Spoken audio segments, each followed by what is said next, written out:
નમસ્કાર મિત્રો, આજે આપણે આકૃતિમાં ખૂટતા લક્ષણમાં બીજો ક્વેશ્ચન જોવાના છે. આવા ક્વેશ્ચન ઘણી બધી એક્ઝામમાં વાઇડ પ્રકારના ક્વેશ્ચન આવતા હોય. આમાં ઘણી બધી પેટર્નો મળે. આગળ આપણે જે આપણે દાખલા જોશું એમાં પણ આવી ઘણી બધી પેટર્નોવાળા દાખલા આવશે. તો આજે આપણે આ પેટર્નવાળો એક દાખલો રાખ્યો છે.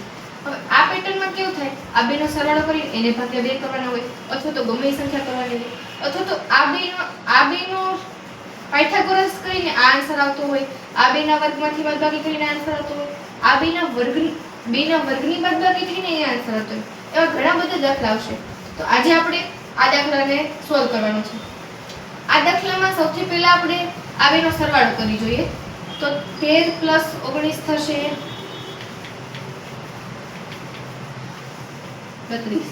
તો અહીંયા આપણને આન્સર દેખાણો 32. હવે 32 અને 4 ને જો કઈ સંબંધ આપણે મેળવવો હોય તો એને ભાગ્યા 8 કરી શકીએ. 8 કરવી તો આપણને અહીંયા 4 આન્સર મળી જાય. તો હવે આ પેટર્ન બધામાં ફોલો થાય છે કે નહીં એ પહેલા આપણે ચેક કરવું પડશે. તો એ પ્રમાણે અહીંયા આપણે કામ કરીએ. હવે 71 + 9 કરીએ તો આપણને આન્સર મળશે 80. 9 ને 10 90 નદી પડી એટલે 80 મળી ગયા. હવે 80 અને 10 વચ્ચે રિલેશન એક છે, ભાગ્યા 8 કરવાના. એ જ રીતના આપણે આમાં ચેક કરી જોઈએ. 128 + 32 એનો સરવાળો કરીએ તો આન્સર 160 મળશે.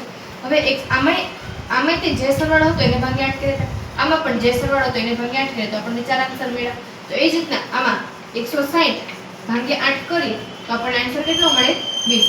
એનો અર્થ એમ કે આ જે આપણને ખોટેલી સંખ્યા પૂછી છે એનો આન્સર કેટલો હશે 20.